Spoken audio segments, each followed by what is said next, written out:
तो फ्रेंड, स्वागत है आपका अपने चैनल आज क्लास में। जैसे आपको पता है कि बिहार बोर्ड ने अपना ऑफिशियल मॉडल पेपर जारी कर दिया है, तो उसी ऑफिशियल मॉडल पेपर के आधार पे आज एक मॉडल पेपर सॉल्व करेंगे सामाजिक विज्ञान का। और इस सामाजिक विज्ञान के मॉडल पेपर में 80 ऑब्जेक्टिव प्रश्न हैं जो आपके फाइनल बोर्ड परीक्षा के लिए काफी महत्वपूर्ण हैं।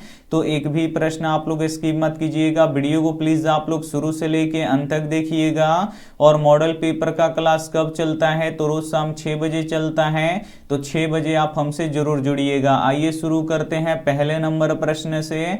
तो पहला नंबर प्रश्न है कि काउंट काबूर को विक्टर इमैनुअल ने किस पद पर नियुक्त किया। यहाँ पे आपको बताना है कि काउंट काबूर को विक्टर इमैनुअल ने किस पद पर नियुक्त किया। तो प्रधानमंत्री के पद पर नियुक्त किया। यहाँ पे सी वाला ऑप्शन बिल्कुल ही सही हो जाएगा। आइए देखते हैं अगला प्रश्न।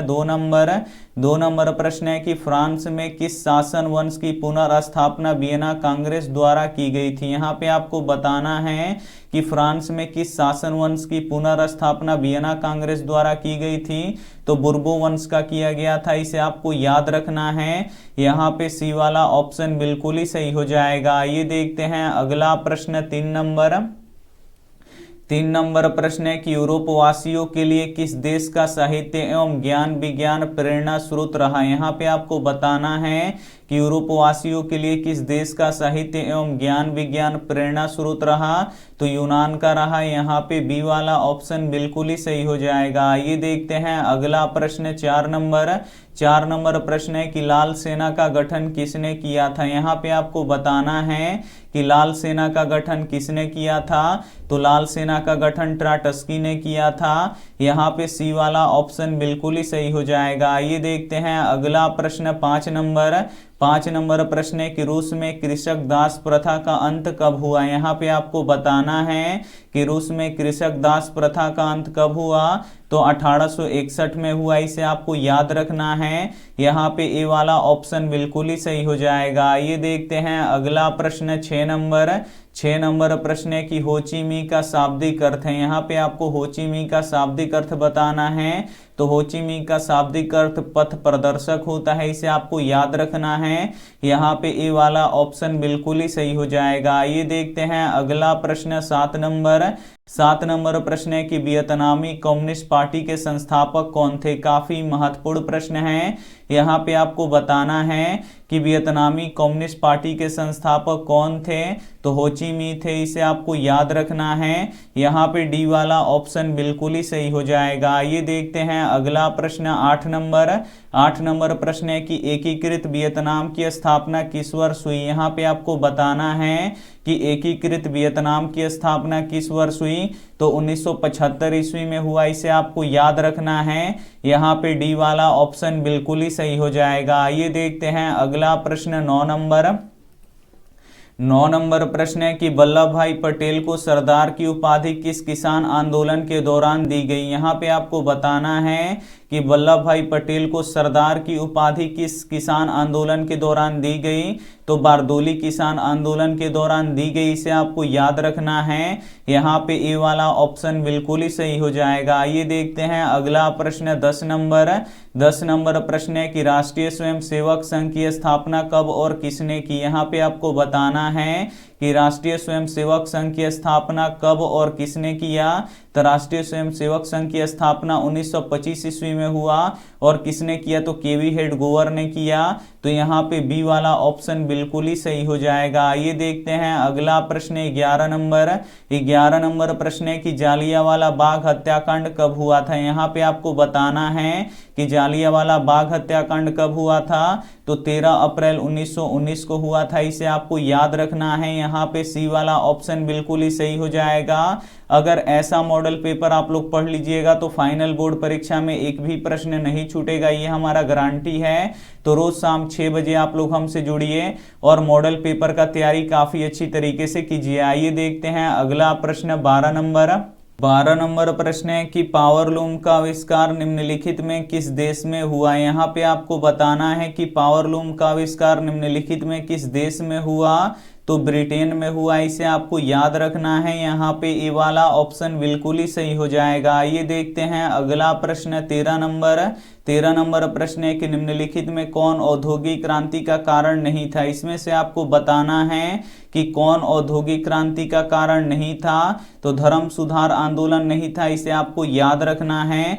यहाँ पे ए वाला ऑप्शन बिल्कुल ही सही हो जाएगा। आइए देखते हैं अगला प्रश्न 14 नंबर प्रश्न है कि इंग्लैंड में औद्योगिक क्रांति किस उद्योग से आरंभ हुई यानी शुरू हुई। यहाँ पे आपको बताना है कि इंग्लैंड में औद्योगिक क्रांति किस उद्योग से शुरू हुई। तो वस्त्र उद्योग से शुरू हुआ, इसे आपको याद रखना है। यहाँ पे सी वाला ऑप्शन बिल्कुल ही सही हो जाएगा। ये देखते हैं अगला प्रश्न 15 नंबर प्रश्न है कि कौन सा सामाजिक वर्ग बुद्धिजीवी वर्ग के रूप में उभर कर आया। काफी महत्वपूर्ण प्रश्न है। यहाँ पे आपको बताना है कि कौन सा सामाजिक वर्ग बुद्धिजीवी वर्ग के रूप में उभर कर आया। तो मध्यम वर्ग आया, इसे आपको याद रखना है। यहाँ पे डी वाला ऑप्शन बिल्कुल ही सही हो जाएगा। ये देखते हैं अगला प्रश्न 16 नंबर प्रश्न है कि पूंजीपति वर्ग के द्वारा किस वर्ग का शोषण हुआ। यहाँ पे आपको बताना है कि पूंजीपति वर्ग के द्वारा किस वर्ग का शोषण हुआ। तो श्रमिक वर्ग का भी हुआ, मध्यम वर्ग का भी हुआ, कृषक वर्ग का भी हुआ, यानी इनमें से सभी वर्ग का हुआ। यहाँ पे डी वाला ऑप्शन बिल्कुल ही सही हो जाएगा। ये देखते हैं अगला प्रश्न 17 नंबर प्रश्न है कि गिरमिटिया मजदूर को निम्नलिखित में किसके उत्पादन में लगाया जाता था। इसमें से आपको बताना है कि किसमें गिरमिटिया मजदूर को लगाया जाता था। तो नकदी फसल के उत्पादन में गिरमिटिया मजदूर को लगाया जाता था। यहाँ पे ए वाला ऑप्शन बिल्कुल ही सही हो जाएगा। ये देखते हैं अगला प्रश्न 18 नंबर प्रश्न है कि द्वितीय विश्व युद्ध के बाद यूरोप में कौन सी संस्था का उदय आर्थिक दुष्प्रभावों को समाप्त करने के लिए हुआ। यहाँ पे आपको बताना है कि द्वितीय विश्व युद्ध के बाद यूरोप में कौन सी संस्था का उदय आर्थिक दुष्प्रभावों को समाप्त करने के लिए हुआ। तो यूरोपीय संघ का हुआ, इसे आपको याद रखना है। यहाँ पे डी वाला ऑप्शन बिल्कुल ही सही हो जाएगा। ये देखते हैं अगला प्रश्न 19 नंबर प्रश्न है कि किस पत्र ने रातों रात वर्नाक्यूलर प्रेस एक्ट से बचने के लिए अपनी भाषा बदल दी थी। काफी महत्वपूर्ण प्रश्न है। यहाँ पे आपको बताना है कि किस पत्रिका ने रातों रात वर्नाक्यूलर प्रेस एक्ट से बचने के लिए अपनी भाषा बदल दी थी। तो अमृत बाजार पत्रिका ने बदल दी थी, इसे आपको याद रखना है। यहाँ पे सी वाला ऑप्शन बिल्कुल ही सही हो जाएगा। ये देखते हैं अगला प्रश्न 20 नंबर प्रश्न है कि गुटेनबर्ग का जन्म किस देश में हुआ था। यहाँ पे आपको बताना है कि गुटेनबर्ग का जन्म किस देश में हुआ था। तो जर्मनी में हुआ था। यहाँ पे बी वाला ऑप्शन बिल्कुल ही सही हो जाएगा। ये देखते हैं अगला प्रश्न 21 नंबर प्रश्न है कि भारतीय संविधान के बारे में इनमें से कौन सा कथन सही है। यहाँ पे आपको बताना है कि भारतीय संविधान के बारे में इनमें से कौन सा कथन सही है। तो ए ऑप्शन है, यह धर्म के आधार पर भेदभाव की मनाही करता है। तो यहाँ पे पहला ही वाला ऑप्शन सही है। तो यहाँ पे ए वाला ऑप्शन बिल्कुल ही सही हो जाएगा। इस मॉडल पेपर में काफी महत्वपूर्ण 80 ऑब्जेक्टिव प्रश्न को सॉल्व करने वाले हैं। और जो हम आपको मॉडल पेपर बता रहे हैं, ये जो इंटरनेट पर मॉडल पेपर जारी हुआ है बिल्कुल उसी के आधार पे है। तो एक भी प्रश्न आप लोग स्किप मत कीजिएगा। वीडियो को प्लीज आप लोग शुरू से लेके अंत तक जरूर देखिएगा। ये देखते हैं अगला प्रश्न 22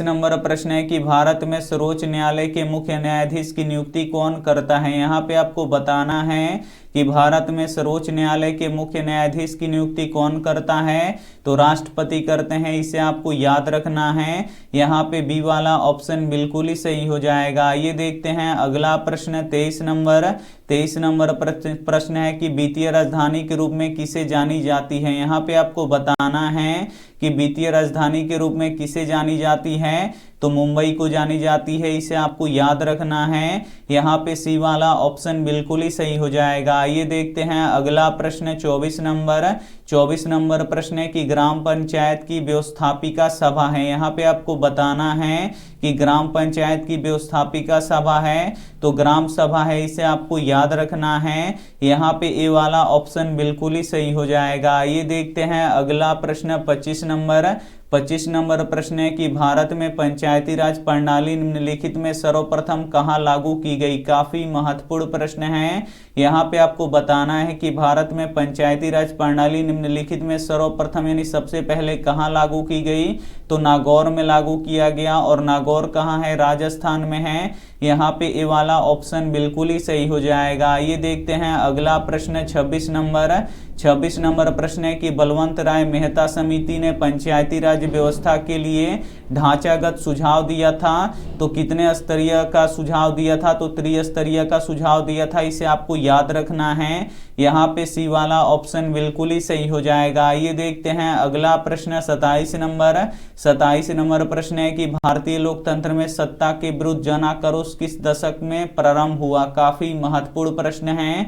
यहाँ पे आपको बताना है कि भारतीय लोकतंत्र में सत्ता के विरुद्ध जन आक्रोश किस दशक में प्रारंभ हुआ, तो 1970 के दशक में प्रारंभ हुआ। इसे आपको याद रखना है। यहाँ पे बी वाला ऑप्शन बिल्कुल ही सही हो जाएगा। ये देखते हैं अगला प्रश्न 28 नंबर प्रश्न है कि भारत में हुए 1977 के आम चुनाव में किस पार्टी को बहुमत मिला था। काफी महत्वपूर्ण प्रश्न है। यहाँ पे आपको बताना है कि भारत में हुए 1977 के आम चुनाव में किस पार्टी को जीत मिला था, तो जनता पार्टी को जीत मिला था। इसे आपको याद रखना है।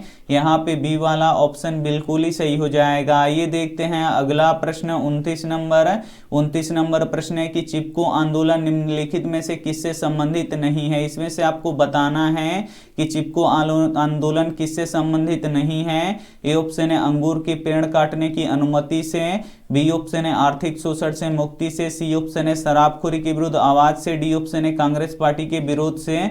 तो कांग्रेस पार्टी के विरोध से नहीं था। इसे आपको याद रखना है। यहाँ पे डी वाला ऑप्शन बिल्कुल ही सही हो जाएगा। ये देखते हैं अगला प्रश्न 30 नंबर प्रश्न है कि लोकतंत्र का मूल उद्देश्य क्या है। यहाँ पे आपको बताना है कि लोकतंत्र का मूल उद्देश्य क्या है, तो सामूहिक सहमति है। इसे आपको याद रखना है। यहाँ पे डी वाला ऑप्शन बिल्कुल ही सही हो जाएगा। ये देखते हैं अगला प्रश्न 31 नंबर प्रश्न है कि लोकतांत्रिक कहलाने में होता है। काफी महत्वपूर्ण प्रश्न है। यहाँ पे आपको बताना है कि लोकतांत्रिक कहलाने में होता है तो गर्व होता है। इसे आपको याद रखना है। यहाँ पे ए वाला ऑप्शन बिल्कुल ही सही हो जाएगा। ये देखते हैं अगला प्रश्न 32 नंबर प्रश्न है कि लोकतंत्र नागरिकों को देता है। यहाँ पे आपको बताना है कि लोकतंत्र नागरिकों को देता है तो समान अवसर देता है। इसे आपको याद रखना है। यहाँ पे ए वाला ऑप्शन बिल्कुल ही सही हो जाएगा। ये देखते हैं अगला प्रश्न 33 नंबर प्रश्न है कि गठबंधन सरकार की पकड़ प्रशासन पर कैसी होती है। यहाँ पे आपको बताना है कि गठबंधन सरकार की पकड़ प्रशासन पर कैसी होती है, तो ढीली होती है। यहाँ पे डी वाला ऑप्शन बिल्कुल ही सही हो जाएगा। ये देखते हैं अगला प्रश्न 34 नंबर प्रश्न है कि लोकतंत्र के समक्ष सबसे बड़ी चुनौती क्या है। यहाँ पे आपको बताना है कि लोकतंत्र के समक्ष सबसे बड़ी चुनौती क्या है, तो लोकतंत्र को सशक्त बनाना है। इसे आपको याद रखना है। यहाँ पे बी वाला ऑप्शन बिल्कुल ही सही हो जाएगा। ये देखते हैं अगला प्रश्न 35 नंबर प्रश्न है कि लोकतंत्र के मार्ग की सबसे बड़ी बाधा क्या है। यहाँ पे आपको बताना है कि लोकतंत्र के मार्ग की सबसे बड़ी बाधा क्या है, तो अशिक्षा है। इसे आपको याद रखना है। यहाँ पे ए वाला ऑप्शन बिल्कुल ही सही हो जाएगा। ये देखते हैं अगला प्रश्न 36 नंबर प्रश्न है कि जनसंख्या वृद्धि में आर्थिक विकास की गति। यहाँ पे आपको बताना है कि जनसंख्या वृद्धि में आर्थिक विकास की गति, तो जितना ही ज्यादा जनसंख्या बढ़ेगा तो आर्थिक विकास उतना ही मंद यानी धीरा होते चला जाएगा। तो यहाँ पे बी वाला ऑप्शन बिल्कुल ही सही हो जाएगा। ये देखते हैं अगला प्रश्न 37 नंबर प्रश्न है कि आर्थिक क्रियाओं का मूल उद्देश्य क्या होता है। काफी महत्वपूर्ण प्रश्न है। यहाँ पे आपको बताना है कि आर्थिक क्रियाओं का उद्देश्य होता है तो जीविका पार्जन होता है। इसे आपको याद रखना है। यहाँ पे ए वाला ऑप्शन बिल्कुल ही सही हो जाएगा। ये देखते हैं अगला प्रश्न 38 नंबर प्रश्न है कि आर्थिक विकास का गैर आर्थिक कारक कौन सा होता है। काफी महत्वपूर्ण प्रश्न है। यहाँ पे आपको बताना है कि आर्थिक विकास का गैर आर्थिक कारक क्या होता है, तो तकनीकी विकास होता है। इसे आपको याद रखना है, काफी महत्वपूर्ण प्रश्न है। यहाँ पे ए वाला ऑप्शन बिल्कुल ही सही हो जाएगा। ये देखते हैं अगला प्रश्न 39 नंबर। इस नंबर प्रश्न है कि भारत में सबसे पहले राष्ट्रीय आय का आकलन किसने किया था। यहाँ पे आपको बताना है कि भारत में सबसे पहले राष्ट्रीय आय का आकलन किसने किया था, तो दादा भाई नौरोजी ने किया था। यहाँ पे ए वाला ऑप्शन बिल्कुल ही सही हो जाएगा। ये देखते हैं अगला प्रश्न 40 नंबर प्रश्न है कि राष्ट्रीय आय समिति का गठन निम्नलिखित में किसकी अध्यक्षता में हुआ था। यहाँ पे आपको बताना है कि राष्ट्रीय आय समिति का गठन निम्नलिखित में किसकी अध्यक्षता में हुआ था, तो प्रोफेसर पीसी महानुवोलिस की अध्यक्षता में हुआ था। तो यहाँ पे ए वाला ऑप्शन बिल्कुल ही सही हो जाएगा। ये देखते हैं अगला प्रश्न 41 नंबर प्रश्न है कि वस्तु विनिमय प्रणाली की कौन सी कठिनाइयां हैं। यहाँ पे आपको बताना है कि वस्तु विनिमय प्रणाली की कौन सी कठिनाइयां हैं, तो ए ऑप्शन है आवश्यकता के दोहरे संयोग का अभाव, तो ये भी है। बी ऑप्शन है मूल्य के सामान्य मापक का अभाव, तो ये भी है। और सी वाला ऑप्शन है मूल्य संचय का अभाव, तो ये भी है। यानी इनमें से सभी है, तो यहाँ पे डी वाला ऑप्शन बिल्कुल ही सही हो जाएगा। ये देखते हैं अगला प्रश्न 42 नंबर प्रश्न है कि विनिमय के रूप हैं। तो विनिमय के कितने रूप होते हैं, दो रूप होते हैं। पहला होता है वस्तु विनिमय प्रणाली और दूसरा होता है मौद्रिक विनिमय प्रणाली। यानी यहाँ पे सी वाला दोनों क्या हो जाएगा, यहाँ पे बिल्कुल ही सही आंसर हो जाएगा। यहाँ पे सी ऑप्शन बिल्कुल ही सही हो जाएगा। ये देखते हैं अगला प्रश्न 43 नंबर प्रश्न है कि भारत की वित्तीय राजधानी किस शहर को कहा गया है, तो मुंबई को कहा गया है। यहाँ पे ए वाला ऑप्शन बिल्कुल ही सही हो जाएगा। इस मॉडल पेपर में काफी महत्वपूर्ण 80 ऑब्जेक्टिव प्रश्न हम आपको बताएंगे। और डेली मॉडल पेपर का क्लास कितने बजे होता है, तो 6 बजे होता है। तो 6 बजे आप हमसे जरूर जुड़िएगा और मॉडल पेपर से आपका फाइनल बोर्ड परीक्षा में बहुत प्रश्न लड़ेगा, ये हमारा गारंटी है। तो मॉडल पेपर आप लोग जरूर पढ़िए। आइए देखते हैं अगला प्रश्न 44 नंबर प्रश्न है कि भारत में कितने राष्ट्रीयकृत बैंक हैं, तो 2021 से पहले 27 राष्ट्रीयकृत बैंक थे, लेकिन अब घटकर 12 हो गए हैं। तो इसे आपको याद रखना है, 12 किसी ऑप्शन में नहीं दिया है, तो इसका सही आंसर होगा 12। तो इसे आपको याद रखना है। आइए देखते हैं अगला प्रश्न 45 नंबर प्रश्न है कि ऊर्जा के मुख्य स्रोत क्या है। यहाँ पे आपको बताना है कि ऊर्जा के मुख्य स्रोत क्या है, तो कोयला, पेट्रोलियम और विद्युत, ये तीनों क्या है, ऊर्जा के मुख्य स्रोत हैं। यानी इनमें से सभी है, तो यहाँ पे डी वाला ऑप्शन बिल्कुल ही सही हो जाएगा। ये देखते हैं अगला प्रश्न 46 नंबर प्रश्न है कि विकसित देशों के कार्यकाल का अधिक भाग कार्यरत रहता है। काफी महत्वपूर्ण प्रश्न है। यहाँ पे आपको बताना है कि विकसित देशों के कार्यकाल का अधिक भाग कार्यरत रहता है, तो किसमें कार्यरत रहता है, तो सेवा क्षेत्र में कार्यरत रहता है। यहाँ पे ए वाला ऑप्शन बिल्कुल ही सही हो जाएगा। ये देखते हैं अगला प्रश्न 47 नंबर प्रश्न है कि अंतर्राष्ट्रीय व्यापार संबंधित नियमों को निर्धारित करने वाली संस्था कौन सी है, तो WTO है। इसे आपको याद रखना है, वर्ल्ड ट्रेड ऑर्गेनाइजेशन। तो इसमें किसी में भी नहीं दिया है ऑप्शन, तो यहाँ पे इनमें से कोई नहीं है, तो यही क्या हो जाएगा, यहाँ पे बिल्कुल ही सही हो जाएगा।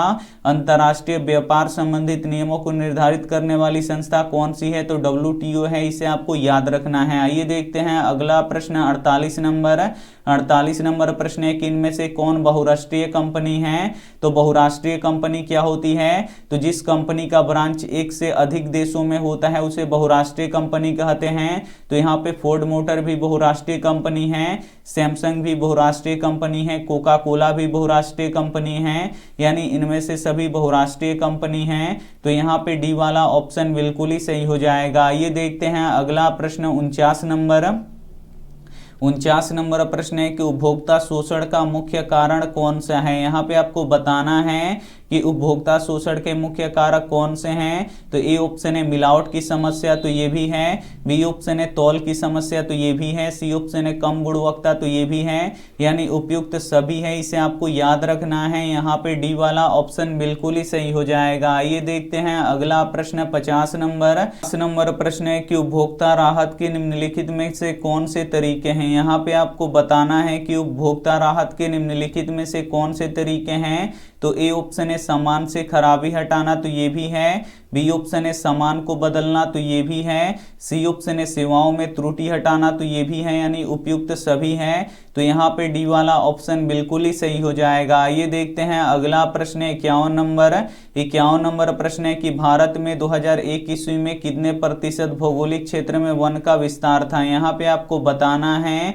कि भारत में 2001 ईस्वी में कितने प्रतिशत भौगोलिक क्षेत्र में वन का विस्तार था, तो 19.27% पर था। इसे आपको याद रखना है। यहाँ पे बी वाला ऑप्शन बिल्कुल ही सही हो जाएगा। ये देखते हैं अगला प्रश्न 53 नंबर प्रश्न है कि कौन सी नदी भ्रंश घाटी से होकर बहती है। यहाँ पे आपको बताना है कि कौन सी नदी भ्रंश घाटी से होकर बहती है, तो ताप्ती नदी बहती है। इसे आपको याद रखना है। यहाँ पे सी वाला ऑप्शन बिल्कुल ही सही हो जाएगा। ये देखते हैं अगला प्रश्न 54 नंबर प्रश्न है कि नर्मदा बचाओ अभियान किसने चलाया। यहाँ पे आपको बताना है कि नर्मदा बचाओ अभियान किसने चलाया, तो मेधा पाटेकर ने चलाया। यहाँ पे ए वाला ऑप्शन बिल्कुल ही सही हो जाएगा। ये देखते हैं अगला प्रश्न 55 नंबर प्रश्न है कि सरदार सरोवर बांध किस नदी पर है। यहाँ पे आपको बताना है कि सरदार सरोवर बांध किस नदी पर है, तो नर्मदा नदी पर है। इसे आपको याद रखना है।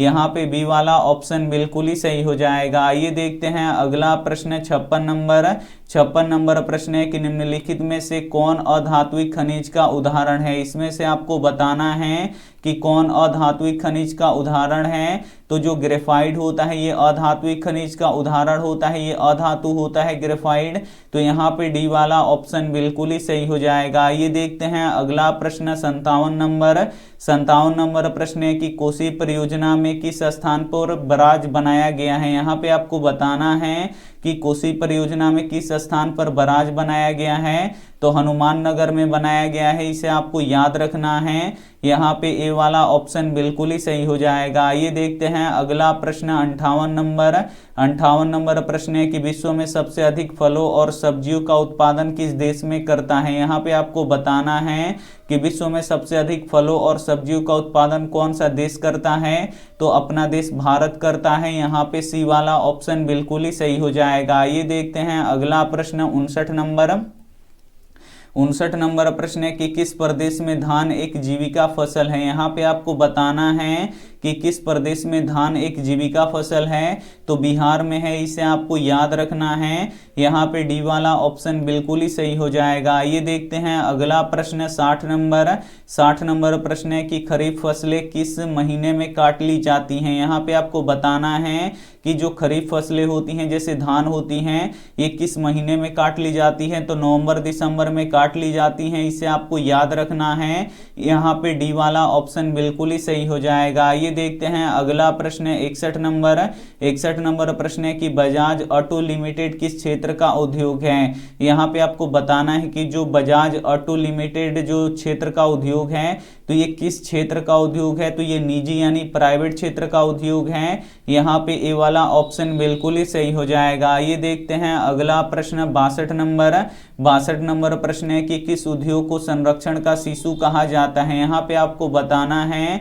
कि किस उद्योग को संरक्षण का शिशु कहा जाता है, तो चीनी उद्योग को कहा जाता है। इसे आपको याद रखना है। यहाँ पे बी वाला ऑप्शन बिल्कुल ही सही हो जाएगा। ये देखते हैं अगला प्रश्न 63 नंबर प्रश्न है कि पेट्रो रसायन किस तरह का उद्योग होता है। यहाँ पे आपको बताना है कि पेट्रो रसायन किस तरह का उद्योग है, तो ये खनिज आधारित उद्योग है, इसे आपको याद रखना है। यहाँ पे डी वाला ऑप्शन बिल्कुल ही सही हो जाएगा। आइए देखते हैं अगला प्रश्न 64 नंबर। 64 नंबर प्रश्न है कि निम्नलिखित में कौन से परिवहन के साधन का भारत में प्रमुख स्थान है। यहाँ पे आपको बताना है कि कौन सा परिवहन संसाधन के भारत में प्रमुख स्थान है, तो सड़क परिवहन का है, इसे आपको याद रखना है। यहाँ पे सी वाला ऑप्शन बिल्कुल ही सही हो जाएगा। ये देखते हैं अगला प्रश्न 65 नंबर। 65 नंबर प्रश्न है कि निम्न में से कौन सा शब्द दो या दो से अधिक व्यापारों को दर्शाता है। यहाँ पे आपको बताना है कि निम्न में से कौन सा शब्द दो या दो से अधिक व्यापारों को दर्शाता है, तो अंतर्राष्ट्रीय व्यापार दर्शाता है। यहाँ पे बी वाला ऑप्शन बिल्कुल ही सही हो जाएगा। ये देखते हैं अगला प्रश्न 66 नंबर। 66 नंबर प्रश्न है कि बिहार में सबसे प्रमुख राष्ट्रीय राजमार्ग संख्या NH2 है, वह किस नाम से प्रसिद्ध है। जो NH2 है ये किस नाम से प्रख्यात है, ये आपको बताना है। तो ये ग्रैंड ट्रंक रोड के नाम से प्रख्यात है, इसे आपको याद रखना है। यहाँ पे सी वाला ऑप्शन बिल्कुल ही सही हो जाएगा। ये देखते हैं अगला प्रश्न 67 नंबर। 67 नंबर प्रश्न है कि संजय गांधी जैविक उद्यान किस नगर में स्थित है। यहाँ पे आपको बताना है कि संजय गांधी जैविक उद्यान किस नगर में स्थित है, तो ये पटना में स्थित है। यहाँ पे डी वाला ऑप्शन बिल्कुल ही सही हो जाएगा। ये देखते हैं अगला प्रश्न 68 नंबर। 68 नंबर प्रश्न है कि नवादा के दक्षिण भाग में कौन सा खनिज पाया जाता है। यहाँ पे आपको बताना है कि नवादा के दक्षिण भाग में कौन सा खनिज पाया जाता है, तो हेमेटाइट पाया जाता है। यहाँ पे बी वाला ऑप्शन बिल्कुल ही सही हो जाएगा। ये देखते हैं अगला प्रश्न 69 नंबर। 69 नंबर प्रश्न है कि पटना हवाई अड्डा का नाम क्या है। यहाँ पे आपको बताना है कि पटना हवाई अड्डा का नाम क्या है, तो जयप्रकाश अंतर्राष्ट्रीय हवाई पतन है, इसे आपको याद रखना है। यहाँ पे ए वाला ऑप्शन बिल्कुल ही सही हो जाएगा। ये देखते हैं अगला प्रश्न 70 नंबर। 70 नंबर प्रश्न है कि बिहार का सबसे बड़ा नगर कौन है। यहाँ पे आपको बताना है कि बिहार का सबसे बड़ा नगर कौन सा है, तो पटना है, इसे आपको याद रखना है। यहाँ पे ए वाला ऑप्शन बिल्कुल ही सही हो जाएगा। ये देखते हैं अगला प्रश्न 71 नंबर। 71 नंबर प्रश्न है कि छोटी महीन एवं खंडित रेखाओं को ढाल की दिशा में खींचकर उच्चवाच प्रदर्शन की विधि को क्या कहा जाता है, तो हैच्योर कहा जाता है, इसे आपको याद रखना है। यहाँ पे सी वाला ऑप्शन बिल्कुल ही सही हो जाएगा। ये देखते हैं अगला प्रश्न 72 नंबर। 72 नंबर प्रश्न है कि प्राकृतिक गैस किस खनिज के साथ पाया जाता है। यहाँ पे आपको बताना है कि जो प्राकृतिक गैस होता है ये किस खनिज के साथ पाया जाता है, तो ये पेट्रोलियम के साथ पाया जाता है। यहाँ पे बी वाला ऑप्शन बिल्कुल ही सही हो जाएगा। ये देखते हैं अगला प्रश्न 73 नंबर। 73 नंबर प्रश्न है कि किसका कथन है संसाधन होते नहीं बनते हैं। यहाँ पे आपको बताना है कि किसका कथन है कि संसाधन होते नहीं बनते हैं, तो जिमरमैन का कथन है, इसे आपको याद रखना है। यहाँ पे ए वाला ऑप्शन बिल्कुल ही सही हो जाएगा। ये देखते हैं अगला प्रश्न 74 नंबर। 74 नंबर प्रश्न है कि वन संरक्षण एवं वन प्रबंधन की दृष्टि से वनों को कितने वर्गों में बांटा गया है। यहाँ पे आपको बताना है कि वन संरक्षण एवं वन प्रबंधन की दृष्टि से वनों को कितने वर्गों में बांटा गया है, तो 3 वर्गों में बांटा गया है, इसे आपको याद रखना है। यहाँ पे बी वाला ऑप्शन बिल्कुल ही सही हो जाएगा। ये देखते हैं अगला प्रश्न 75 नंबर। 75 नंबर प्रश्न है कि समुद्री क्षेत्र में राजनीतिक सीमा कितने किलोमीटर तक का क्षेत्र का राष्ट्रीय संपदा निहित है, तो 19.2 किलोमीटर होता है, इसे आपको याद रखना है। यहाँ पे डी वाला ऑप्शन बिल्कुल ही सही हो जाएगा। ये देखते हैं अगला प्रश्न 76 नंबर। 76 नंबर प्रश्न है कि नदियों में बाढ़ आने का प्रमुख कारण क्या है। यहाँ पे आपको बताना है कि नदियों में बाढ़ आने का प्रमुख कारण क्या है, तो प्रमुख कारण है वर्षा की अधिकता। यहाँ पे सी वाला ऑप्शन बिल्कुल ही सही हो जाएगा। ये देखते हैं अगला प्रश्न 77 नंबर। 77 नंबर प्रश्न है कि सूखे के लिए जिम्मेवार कारक है। यहाँ पे आपको बताना है कि सूखे के लिए जिम्मेवार कारक कौन है, तो वर्षा की कमी है, इसे आपको याद रखना है। यहाँ पे ए वाला ऑप्शन बिल्कुल ही सही हो जाएगा। ये देखते हैं अगला प्रश्न 78 नंबर। 78 नंबर प्रश्न है कि महासागर के तली पर होने वाले कंपन को किस नाम से जाना जाता है। यहाँ पे आपको बताना है कि महासागर के तली पर होने वाले कंपन को किस नाम से जाना जाता है, तो सुनामी के नाम से जाना जाता है। यहाँ पे सी वाला ऑप्शन बिल्कुल ही सही हो जाएगा। आइए देखते हैं अगला प्रश्न 79 नंबर प्रश्न है कि मलबे के नीचे दबे हुए लोगों को पता लगाने के लिए किस यंत्र की मदद ली जाती है। यहाँ पे आपको बताना है कि मलबे के नीचे दबे हुए लोगों को पता लगाने के लिए किस यंत्र की मदद ली जाती है, तो इंफ्रारेड कैमरे की मदद ली जाती है। यहाँ पे बी वाला ऑप्शन बिल्कुल ही सही हो जाएगा। आइए देखते हैं अंतिम प्रश्न 80 नंबर प्रश्न है कि निम्नलिखित में कौन प्राकृतिक संपदा है। इसमें से आपको बताना है कि निम्नलिखित में कौन प्राकृतिक आपदा है। तो आग, यहाँ पे देखिए बोल रहा है यहाँ पे कि कौन प्राकृतिक आपदा है, तो यहाँ पे देखिए आग लगना, बम विस्फोट और यहाँ पे भूकंप। तो जो भूकंप है ये प्राकृतिक आपदा है। यहाँ पे सी वाला ऑप्शन बिल्कुल ही सही हो जाएगा।